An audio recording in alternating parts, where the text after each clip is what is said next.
Welcome to Life Unedited. This is your lifestyle guide to living a life that aligns solely with you. I am your host, Tabitha Sweeney, a coach and inspirational speaker who is all about authenticity, friendly sass, and helping you unlock your best self. What's up, you guys? All right, how we doing? Guys, I am like terrified to talk to you today about what I have scheduled to talk about.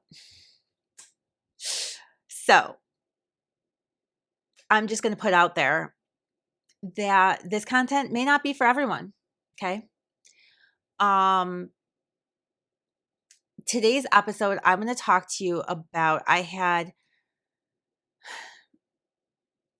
3 conversations last week, and they were all centered around how my open relationship healed me. And so that's what I want to talk about today. It kind of pushes the grain. It kind of goes against what we think about and all that the church and society has taught us and pushed on us, right? So here's the thing. If you don't know, and I have been super like upfront about the fact that, I have been uncommitted for the past several months. And actually, I've been uncommitted for the past couple of years, guys. Like, let's just start there. But no, okay, sorry. Back to serious. I've been uncommitted for the past several months, and I re-entered the dating world the tail end of 2022, beginning of 2023. I had no idea what I was looking for, had no idea what I wanted, had no idea what I was doing. I'm going to be totally honest with that because this online stuff is way different than like going back, the last time I dated 15, 20 years ago where you got to see somebody's face in person before you made any rash decisions. But that's neither here nor there. I set out to figure out who I was, what I wanted, what I like, to start untangling the web of trauma that came from being raised strict Catholic, to somehow shed the shame and the guilt around sex. Okay. That was really what I set out this year for. And when I think about what I set out this year for and what my goals of this year were, how my year started and where I am right now at the beginning of the fourth quarter of 2023, my mind can't even like take it all in. Like, guys, I don't know if you are new to this journey with me. In January, I thought I had so much clarity. I thought I had healed so much that I literally went into the new year like, I'm healed. I got this. And then the universe was like, hey, bitch, did you forget about this box of trauma right back here? This one with all the cobwebs? You should open this one. Really open this one. It's fun. And when I opened it, I was like, oh, fuck. Look at all that trauma from college and the years after, all about how I used sex as a coping mechanism. And I had so much shame and so much guilt around it. And I used it for validation again, but I used it for validation and then I would shame myself, right? And somewhere in there, I lost this, maybe I never had it, the sense that sex is for us. The other person in the equation matters. Of course. And I would like to just disclaimer, if their consent matters on all levels, but sex is for us. we should feel good. We should feel happy. It should be an endorphin release. It should ground us. It should make us feel incredible, and the connections that we make during it are ours. I also want to go out and say that there is nothing in any sex community, is that the right term? I'm not sure. That should be, I mean, unless it's something that's like illegal, that's a whole different story. But there shouldn't be shame. There shouldn't be embarrassment. There shouldn't be this like, I have this desire or this fantasy, but I don't want to tell you about it, right? And that was all the stuff I was working through because I had never experienced that before. Everything I had, every thought that I had ever had, I guarded it so securely that I was never going to let anyone find out those deepest thoughts, desires, fantasies, anything. Like they were locked up. And I knew I didn't want to be committed just yet, but I had no idea what I was looking for. And I had never done any relationship that was not monogamous. So when my current partner came around, this was back in February or March, things started very, very slow. They started, we messaged online for a couple months, and then, or not for a couple months, I'm sorry, for a couple weeks. And then we decided to meet. And, it was like, we'll meet once, we will see what the vibe is. If there is no vibe, if there's no connection, like there's no expectation, all is well, even though he was driving 4 hours to meet me. Okay.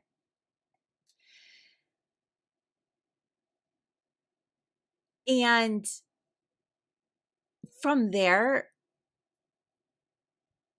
it was always very clear the communication was unlike anything I'd ever experienced before. It was very clear we are not committed. We are not exclusive.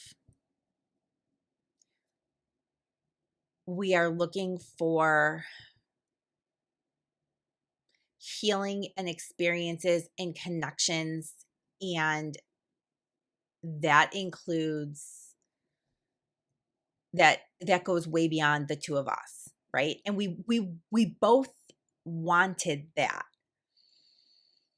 But see, here's the thing, guys, especially this one in particular, they compartmentalize very well. Like, oh, put this in that little box, put this in this little box, and like I'm here with you, and it's only this little box that I can open right now. Me, I don't have boxes, guys. My shit's just all over the place. It just floats around and it's all over the place. And if you've ever sat and talked with me one-on-one, you know that coaching is who I am. Poking, prodding, asking, that's who I am. I don't even realize when I kind of slip into that coach mode. And here's the thing, I've never had anybody in my entire life who has stopped that until him. So we got together once, we decided we were going to see each other again, but we also decided that we needed some rules and an agreement in place as far as like what this is, what it is not, expectations, all of that. And this was all completely uncharted territory for me. And part of the agreement and part of the expectation is that we would talk about other people we were seeing with one another. Now, I know for a lot of people, that's mind-blowing. Like even if they're not in a committed or they're not in a unconventional open relationship, a conventional open relationship. I'm not sure, guys. But even if they're not there, or even if they are there, they can't grasp that concept. I totally get that and I totally respect that. But for me, it was really important because I knew that if we didn't do that, if we didn't talk about it, my brain was going to get carried away that I'm the only female he's talking to, which is not true.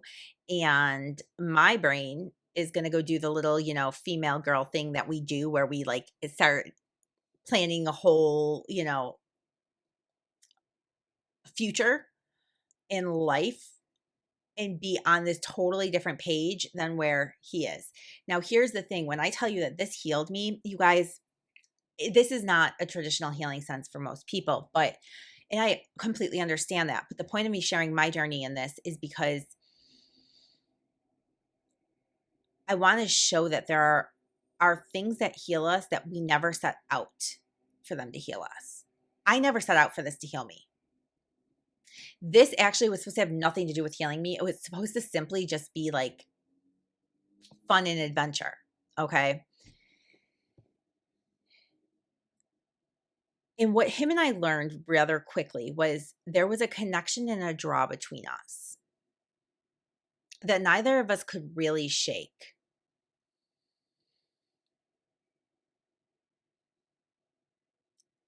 But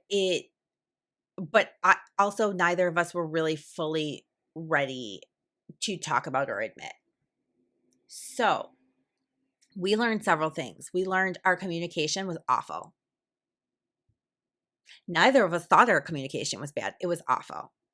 So I would say something in my super excited way. And sometimes I would forget to say it as a question. And he would then correct me and say, we haven't talked about this. You're stating it like it's a done deal, like you've just made a decision, but we didn't discuss this.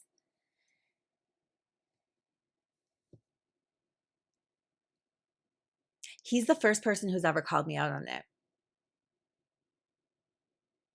Everyone else in my life has just gone along with it.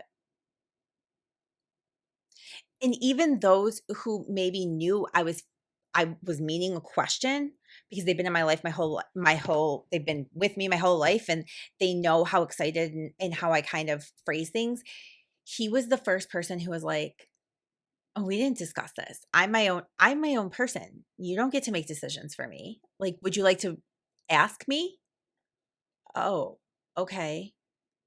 And he started bringing awareness to that in the most nicest and respectful way.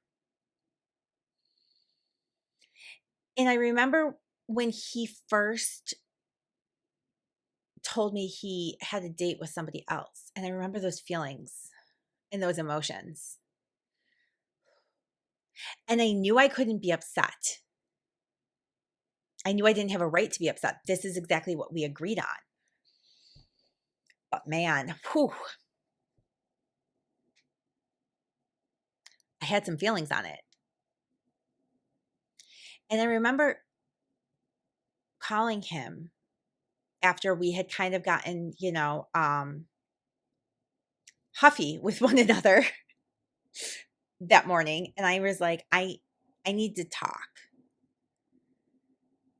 And I remember I was sitting in a parking lot. We ended up on the phone for like an hour and a half, 2 hours maybe, and on video chat. And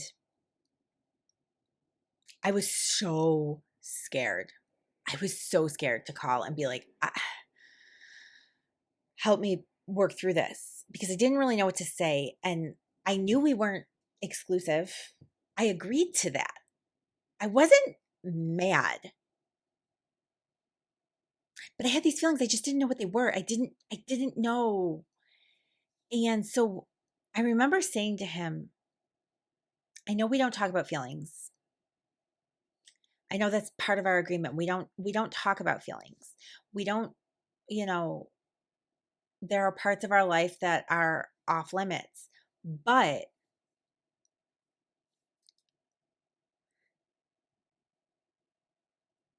I've never done this before. So sometimes you say something and it's not that I know, it's not that I'm mad. Although my initial reaction would be to be mad, but I know that that's like it's a trained emotion, right? So I'm not mad, but I don't know what this is and I need help processing it. And I need you to talk this out with me because that's how I process. And and I remember sitting there that day and saying to him, if you can't do that for me, like if that is a step above where we fall in this agreement, then I can't do this. And he sat and he like looked at me and he shrugged and he's like, okay, you deserve that much. I can do that. He's like, I know what you're saying. And I was like, because I don't compartmentalize. You've got these little boxes and you're like, well, green, red, like what we can talk about, what we can't talk about, how you feel. And you're really good at like putting things in the appropriate boxes. Me, I'm like, I got shit everywhere up there. There's no boxes. There's no organization system whatsoever.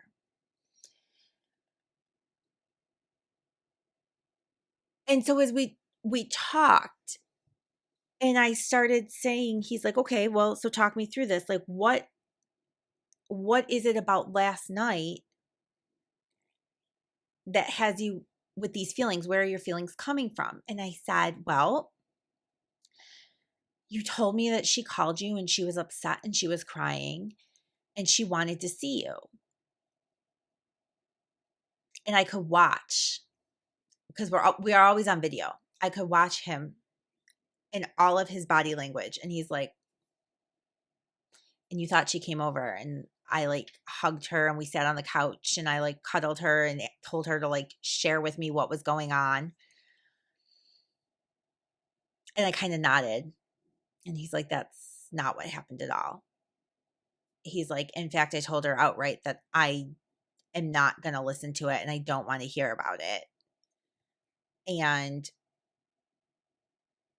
that if she wanted to come over and have a slight distraction, was willing to do that, but that was it. And I could feel all of me relax. As I said to him, I'm willing to go down this road. And regardless of where our emotional connection ends up, what I'm not willing to do is be involved in this if you secure an emotional attachment with someone else. Like that makes everything for us null and void. And he was like, okay. So here we were for the first time in my life, and I was treating a relationship like a business deal. I was negotiating the terms and not negotiating them when emotions are high, not negotiating them when we're in the middle of a fight, just negotiating our boundaries in a way that I had never done with anyone else before. And there was this very liberating sense behind it. And as time went on, not only did I realize how much improving I had to do on my communication,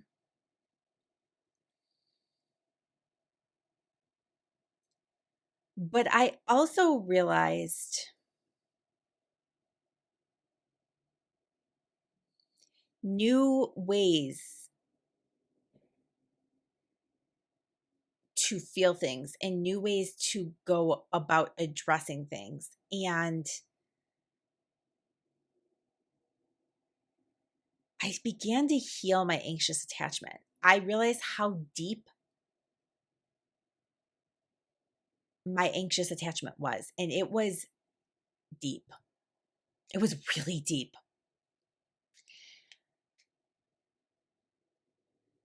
I had this fear of abandonment. this incredible, trying to think of what the right word is. Um,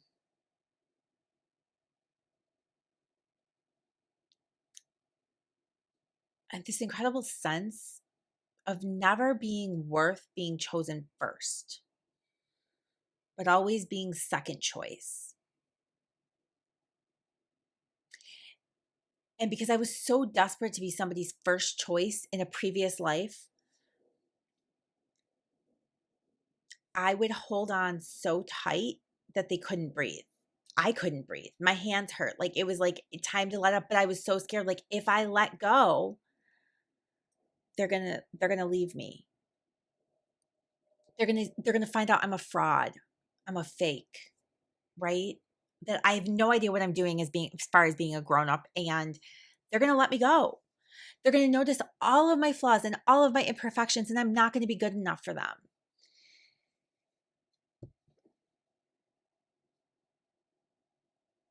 And so I craved always being told, always hearing the words.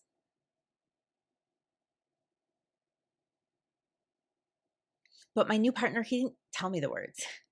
He's never going to tell me the words. Like that's just a hands down. He is never going to tell me the words. But he began showing up for me in ways that no one has ever showed up in their life for me.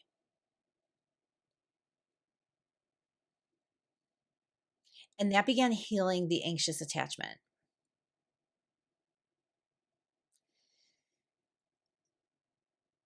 It began teaching me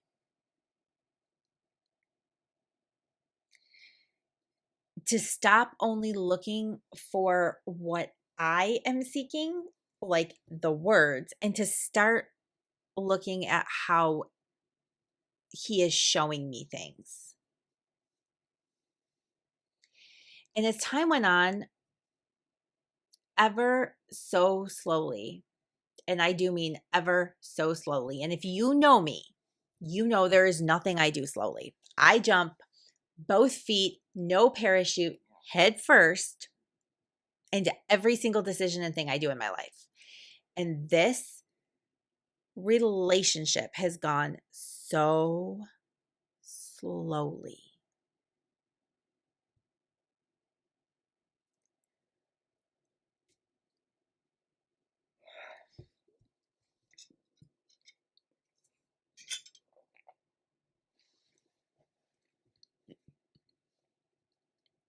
It has gone so slowly, and it has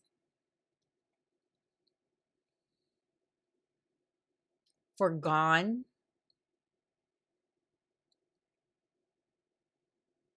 many of the things I thought I needed. Labels,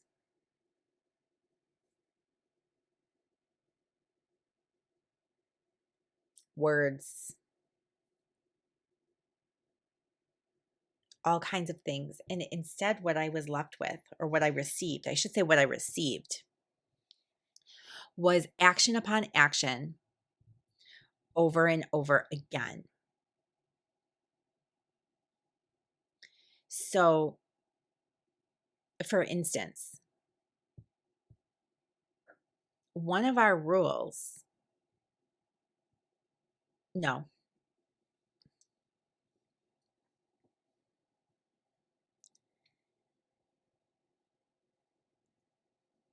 So, for instance, I am somebody who talks to the people, my closest friends, my closest family, the people who are my people. I connect with them every single day.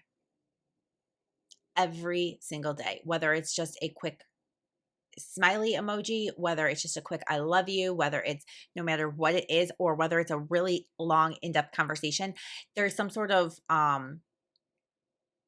connection, correspondence, something all the time. Okay. He doesn't do that. In fact, he had a strict rule at the beginning, like that, like we will not speak every day. We will not message every day. Will not do it. It's like, okay. And I remember the moment that I was sitting on the bed and he was trying to show me something on his phone and he like threw his phone to me. And when I opened it up and I looked at Snap, I was the pinned conversation.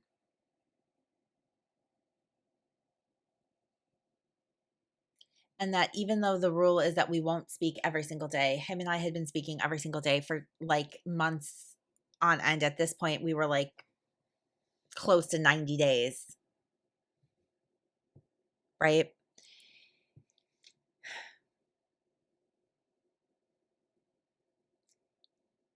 He showed me how much, or maybe it was how little, he showed me how little trust I actually had in other people.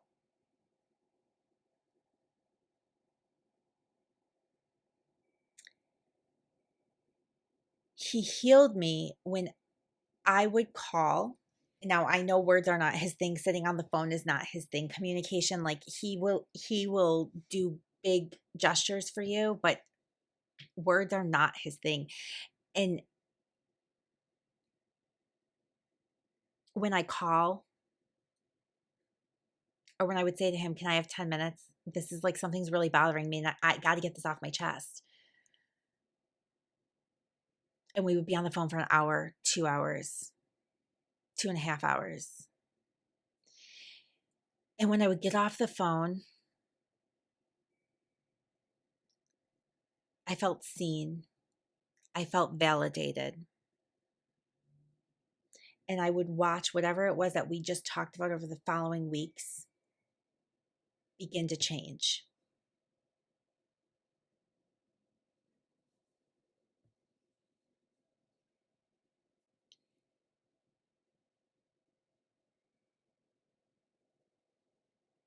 He taught me how to appreciate people in partnership on a different level.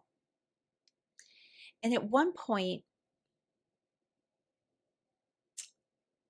I was seeing him, and I had a couple other people that I was seeing.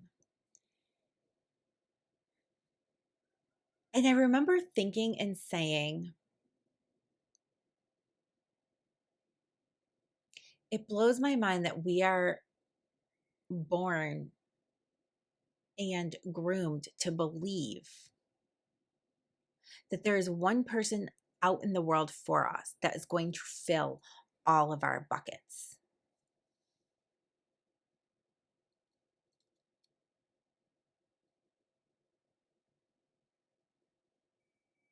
I remember the day that somebody we were in a group chat, and we had gotten a group video call, right? Because this is kind of what happens, like he's from over here and I'm from up here and we're always meeting in the middle, and then the goal was to start to try to like meet some people and make some friends. And so we were in a group chat, and I remember at one point somebody saying something about our relationship, and I could like what I like there was no color left in him, because up till this point we were not a relationship. We were nothing.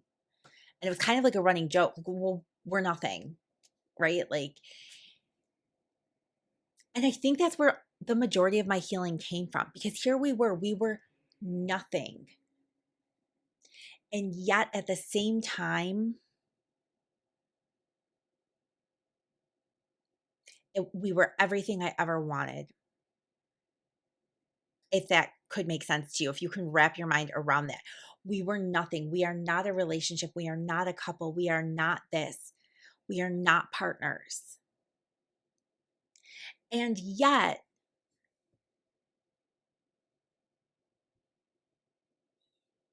there is nothing else I would ask of you. And I think where the healing for that for me came from, it came from the idea and the fact that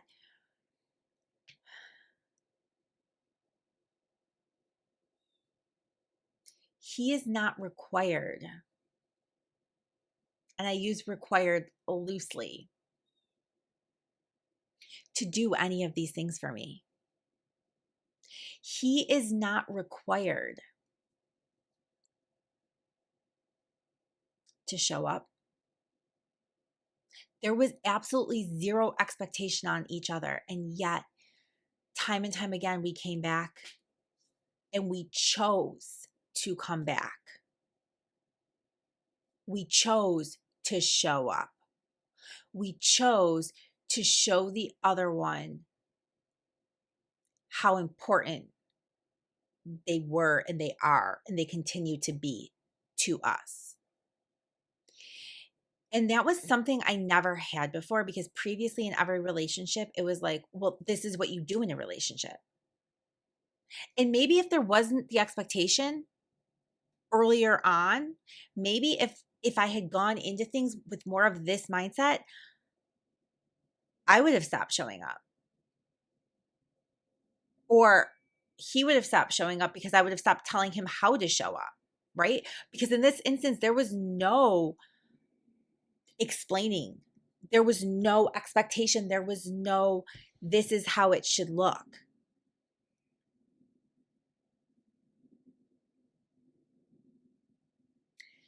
I remember on more than one occasion when I would get really nervous, and I still get nervous. Like, this is not something, like, I still get nervous. It's been months and months and months. And in the level of where we are today versus where we were, I might go on a couple dates here and there, but I'm not seeing anyone else consistently. I consider him to be my partner. I consider him to be the person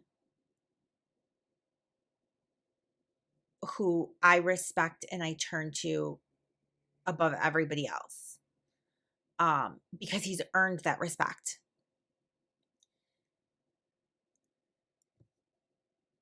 But I still, every so often, like, I have comfort in the messaging. I have comfort in the communication, the conversations, the voice.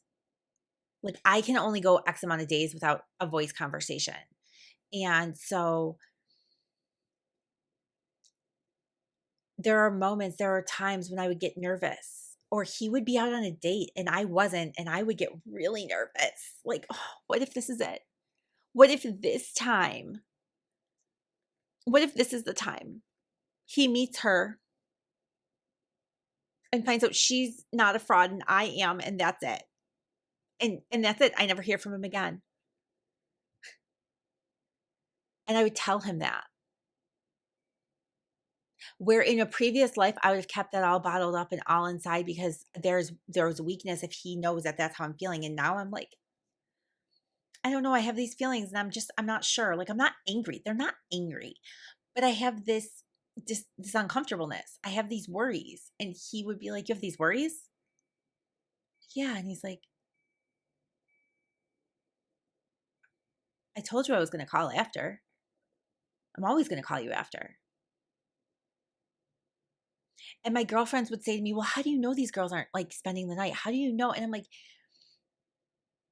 I know because I spend hours on the phone with him after.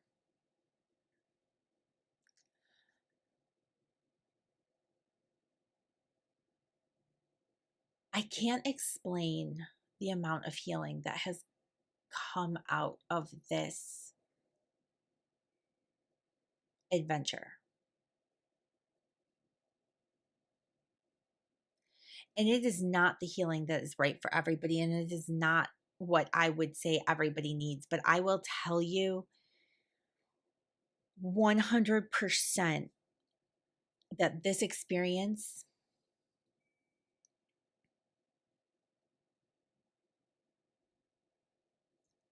it changed my outlook on a lot of things. I don't want to say it fixed me because I was never broken, but it gave me perspective. It offered me guidance. It offered me alternative ways to look and see things. And through those alternative ways, I have grown so much as a person. And at one point, him and I were having a conversation, and whatever I said, because we don't actually say we like each other, I said, well, you must actually like me. And he was kind of like, well, why? And I said, because who else are you putting up with this amount of shit from?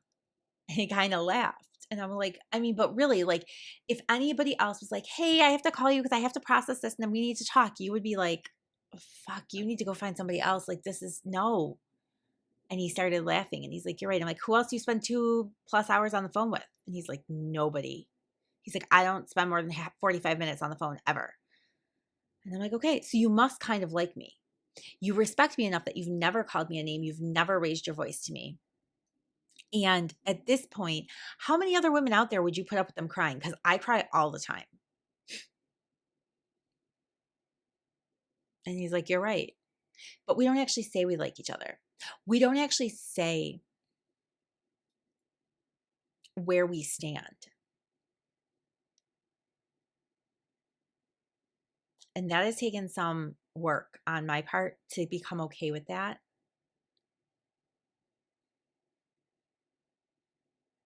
But what I stand by is the fact that this is the healthiest, best, most incredible partnership, relationship, whatever you call it, that I've ever been involved in. There are no rules. There are no expectations.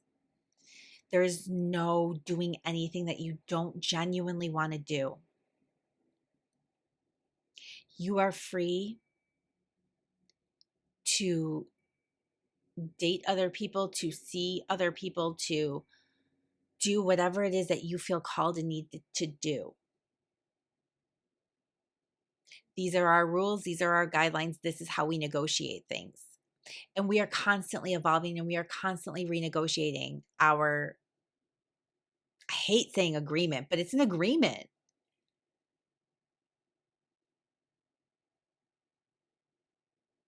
And it's constantly up for evaluation. And that there is such beauty in that. I cannot even describe it to you. So, what I want to leave you with is the opportunity to look at things from a new perspective and know that healing comes to us even when we're not looking for it. Let it heal you, even if it doesn't feel like something that should be healing you. Recognize the healing, recognize the growth, and love yourself.